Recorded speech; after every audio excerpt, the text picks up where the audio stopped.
Hello, thanks for joining me. Um, we all know that we are saved by grace. Okay, if that's news to you, then you've got a problem straight away. But hopefully, you understand that you are saved by grace, and grace um, uh, means that we continually walk in appreciation of that grace. We continually walk as a Christian in an appreciation of what God has done, the great things that God has done for us, how He saved us, how He loves us, how He has determined to draw us to Him and wipe all our sin away. And that is glorious. This means that um, living in an appreciation of that grace, it means grace-driven effort is required on our part. And out of my great appreciation of God's grace, I desire holiness, and that should be uh, the kind of fruit of grace. Um, in Titus 2:11, that Paul says about grace teaches us to say no to all unrighteousness. So there's a desire for holiness that springs forth from our appreciation of God's grace. And that's why today I just want to talk a bit about temptation. Now, temptation is something that none of us are exempt from. Each season of our life brings temptation in different forms. When you're young, you'll struggle with things like the need for companionship and sexual fulfillment. And that may be a temptation for you if you're a young person at the moment. And it's a struggle sometimes. In the society we live in, we are bombarded by sexual messages and images, particularly social media and Instagram and other things. And it can be difficult. It can be difficult for young men, particularly, to stay holy and still pursue holiness. When you become into the working world, we can be tempted by distorting the truth and try and make ourselves look better than we are. We can perhaps cheat our employer. We can be doing things that are underhand and maybe nobody would know about, but we know that there's sinful behaviour going on, and we can be aware that what we're doing is probably not very good. As you become successful in life, you can be tempted in a different way. You can become ego-driven. You can become controlling. You can become manipulative in your working environment, or even in your close relationships. The truth is, you never become so spiritual that you're exempt from temptation. After 40 days of prayer and fasting, Satan tempted Jesus. And it's important also to remember that you are always vulnerable to temptation, always vulnerable to attack, even if it's after a great spiritual experience. You can be vulnerable to attack, as you are vulnerable to attack in your lowest moments.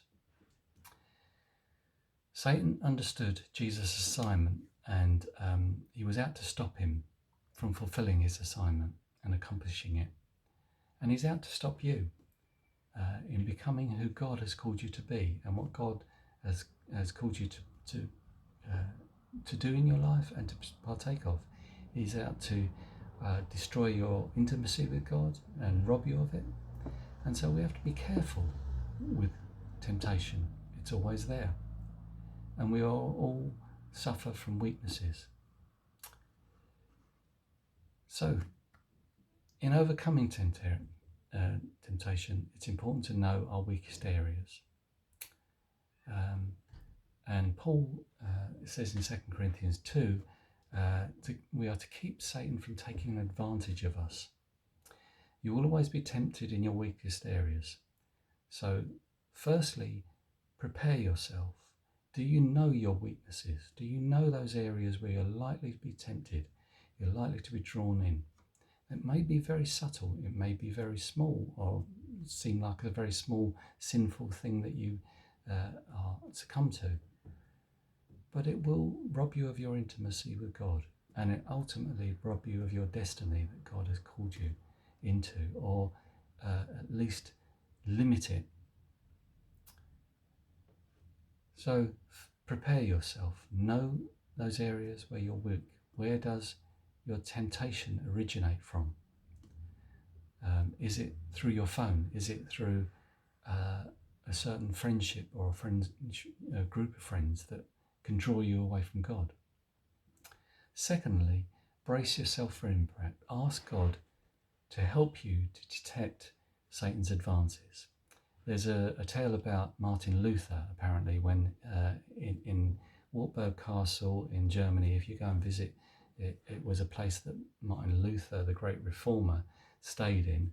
And there's a ink a stain that's splattered on the wall. And the story is that Martin Luther suddenly became aware of Satan's presence one day, and he picked up his ink pot and he hurled it at the wall, the story goes.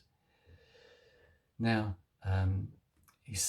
Luther has sensed his adversary's advance and responded in the best way he knew how. And it seems like a silly thing, or maybe an extreme thing, to throw your ink pot at the wall.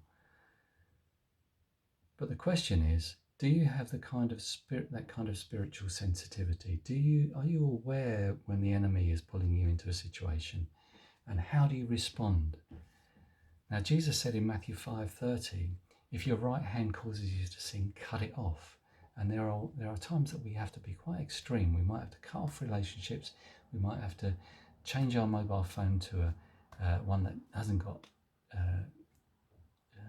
access to the internet or whatever. A step that we might need to take to stop us succumbing to temptation. Thirdly, submit to God. And then you can serve the devil his eviction notice. Resist the devil and he will flee from you, James 4:7 says. Satan wants you to do the opposite by resisting God and submitting to him. Don't fall into that trap.